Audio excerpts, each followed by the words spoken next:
So what happens if we turn Lethal Company into a zombie apocalypse? There are multiple mods that make this a possibility, plus it is actually really easy to do so. We're gonna wanna start off by installing the most important mod that makes all of these possible, the Masked Enemy Overhaul mod. Now this mod on default itself is not what we're looking for. Instead, head to the config files after downloading it and scroll down till you see a zombie apocalypse section. First, you want to enable zombie apocalypse mode to true, as this will enable only masked enemies to spawn in the game instead of other monsters. Next up, set the max number of masked enemies in Zombie Apocalypse to anything you like. Remember that only masked enemies will spawn now, so I highly recommend to set this to around 30 to 40 if you want the full-blown chaotic experience. Of course, you can set it up way higher if your PC can handle it. Now for random Zombie Apocalypse mode, just keep this at -1 as we want every round in our scrap run to be a Zombie Apocalypse. And for the rest of the settings here, set them to whichever value you like. Each one of them determines how many masked enemies spawns in which areas, inside or outside the facility, and which time of day you want the zombies to spawn at.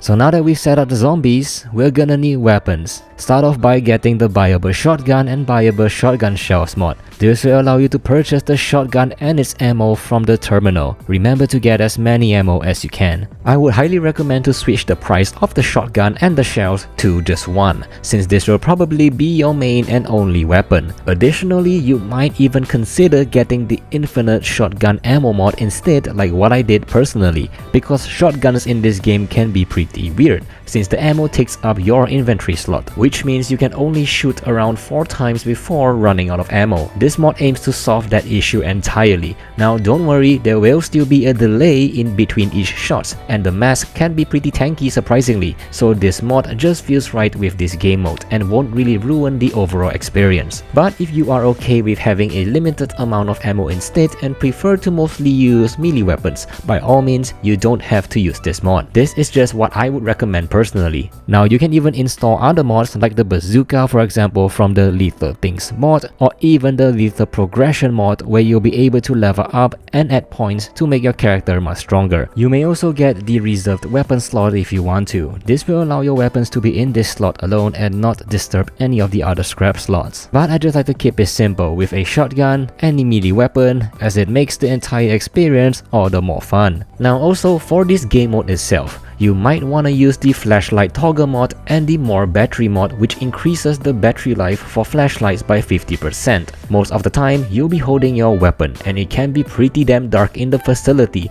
so pressing F to toggle flashlights on or off can be a great change, since most of the time you are holding your weapons, plus the increased battery life will help as well. It's not unlimited battery, as that may be too much, so you still need to plan ahead accordingly. The objective of the game in the end is still the same, where you land on the moon, get more scraps, and get the hell out of there, but just done in a totally different way. Let me know if you actually tried this out, as links to the mod will be down in the description below. If you want to see more mods that you missed out on, click on the videos on the screen right now.